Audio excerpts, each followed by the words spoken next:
आज Doubtnut app download करें। Doubtnut पर अपने सभी गणित, रसायन विज्ञान, भौतिक विज्ञान और जीव विज्ञान के डाउट्स का करो सफाया। बस प्रश्न की फोटो खींचो, एक ही प्रश्न को क्रॉप करो और तुरंत वीडियो सोल्यूशन पाओ। अभी डाउनलोड करें। हेलो, चलिए देखते हैं। यहाँ प्रश्न है हमारे पास, वृक्क के क्रिया नियमन। वृक्क के क्रिया नियमन के संबंध में निम्नलिखित में से कौन सा कथन सही है, ये बताना है। तो चलिए एक एक करके सारे विकल्प हम लोग चर्चा करते हैं। पहला विकल्प कहता है कि गर्मियों के समय जब शरीर में वाष्पीकरण द्वारा बहुत अधिक जल का ह्रास होता है तो यह एडीएच के स्राव को कम कर देता है ना। तो एडीएच क्या है? तो एडीएच एक प्रकार का हार्मोन है। यह क्या करता है? वास्तव में जल के अवशोषण को बढ़ाता है।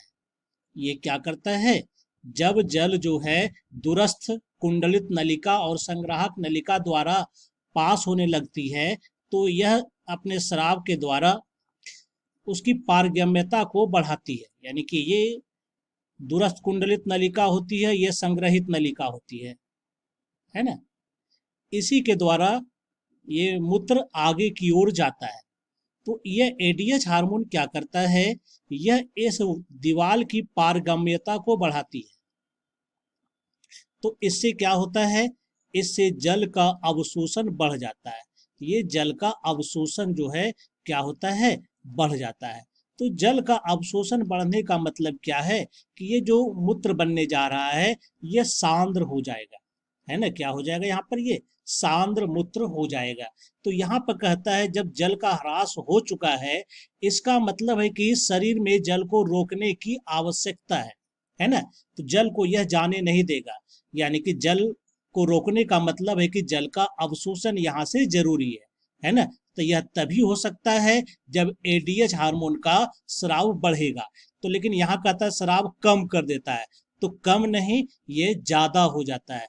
तो ये पहला तथ्य गलत है ना। दूसरा पॉइंट में कहता है यहाँ पर कि जब कोई अधिक जल पीता है तो ये क्या करता है? एडीएच हार्मोन के स्राव को क्या करता है? ये कम कर देता है ना।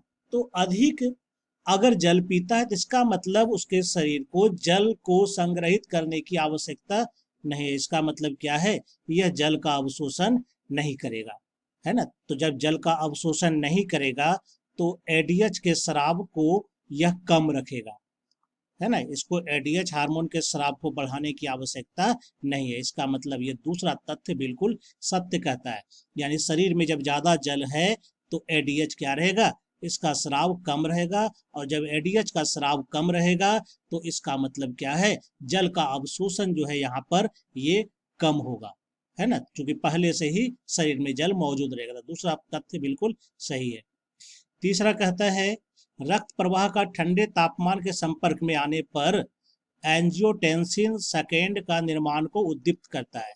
क्योंकि एंजियोटेंसिन सेकेंड तब बनता है जब जीएफआर यानी कि ग्लोमेरुलस के द्वारा जब सांद्रण का काम होता है, फिल्ट्रेशन का काम होता है, यह जब कम हो जाता है तब एंजियोटेंसिन सेकेंड क्या होता है?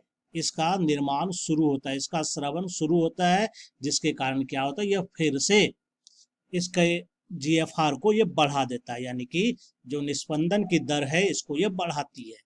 तो जब ठंडे तापमान के संपर्क में आएगा तो इससे इसको कोई मतलब नहीं है। ठंडे में आए गर्म आए उससे कोई मतलब नहीं। मतलब है कि अगर यहाँ पर जीएफआर कम हुआ है तभी एंजियोटेंसिन सेकेंड बनेगा, अदरवाइज नहीं बनेगा। तो ये तीसरा तथ्य असत्य है।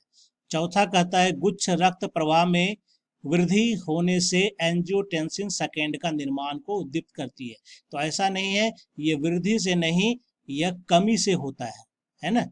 अगर कमी होगा गुच्छ रक्त प्रवाह में तब जाकर के ये एंजियोटेंसिन का निर्माण होता है। लेकिन यहाँ पर क्या है? ये गलत दिया गया, यानी 4 नंबर भी गलत है। तो सिर्फ और सिर्फ एक ही सही है, 2 नंबर इसका सही उत्तर है।